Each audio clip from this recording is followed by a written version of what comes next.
Now that the verdict has been read, we're going to look toward what's next, his sentencing and beyond. The verdict, although it's been partially read, it's not quite over. Joining us now is trial attorney and litigator Rich Schoenstein. Rich, thank you so much for the time. I know that you have so much experience in this field, much more than any of us do. Is this rare? It seems crazy to me that they're delivering a partial verdict. They don't want to keep deliberating on the third charge. They have to. Walk us through what happened. Yeah, this is really rare. I will say that. So you have here, I think we're on the fourth day of deliberations, or I may have missed a day, but we're well into deliberations. And the jury essentially said, we have agreed on 2 of the 3 counts. On one of the counts, we find him guilty. On one of the counts, we find him not guilty. And on the third count, we haven't been able to reach a decision. And remember, each count basically is a different victim. Mm-hmm. So it's not a situation where they're finding him guilty of a lesser included charge or one charge and not a higher charge. This is just a different decision with respect to each of 3 women.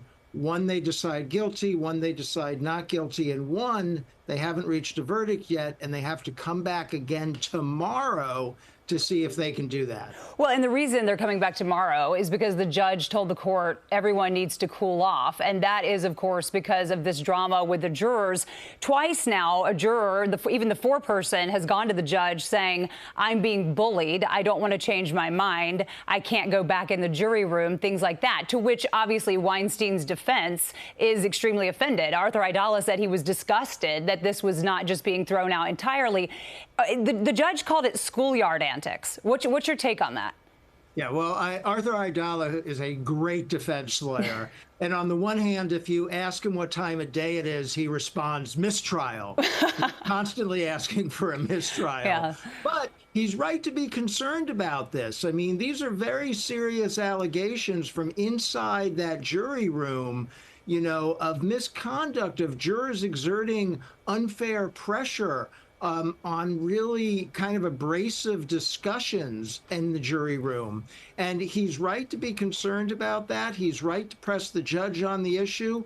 And you better believe he's going to have an appeal from any guilty conviction that's rendered. I don't know if the appeal will be successful, but he certainly has a basis to pursue an appeal for any conviction here.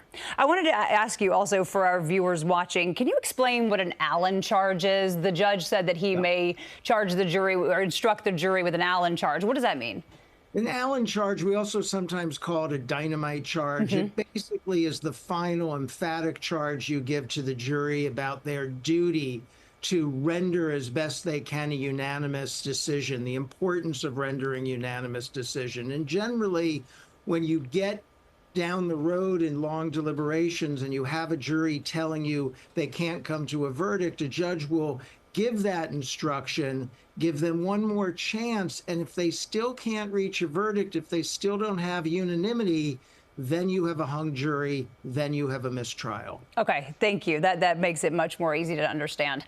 What kind of sentence could Weinstein realistically face? Let's say, theoretically, he's found guilty on just the one charge of the Criminal Sex Act. What are we looking at as far as adding to his prison sentence? So I don't know exactly. I didn't break it down. I think the combined sentence they were talking about was in the neighborhood of 23 years. I think criminal sexual conduct here, which would be the charge, carries a pretty significant jail penalty, but I don't know exactly how long. Okay. I do know, though, you know, he's already in jail for the California conviction, which he's appealing. Right. Given his age and health, it's a very serious concern for him. And I want to ask your opinion on this. Does the case set any new precedent in how courts handle testimony from prior bad acts witnesses? Talk to me about what you think about that. Well, the precedent was set by the appellate court the last time around, because in the first trial, they allowed testimony by other alleged victims, which was sort of used to pile on to paint a picture of Harvey Weinstein as a repeat predator. And the appellate court found that that was improper, that those women were not victims alleged in the case, and those prior bad acts were too attenuated. There is so much case law in New York and many other states about prior bad acts. It's very fact specific. So I don't think we created any new law, but it was a very significant development, of course, in this case. Yeah, of course. And what about timing? The 2020 case did not take this long, and it came back with a pretty definitive verdict. Is it harder to prove a case the longer time goes on between the first time you try it and now this retrial? Yeah, legal proceedings are much more like fish than they are like wine. Okay. They get a lot worse with age. Any distance you put from the alleged act creates a proof problem, creates a reliability problem. Witnesses become unavailable or their memories fade. The evidence is stale. It's not the same kind of evidence 10 years ago as you would have if something was happening right now.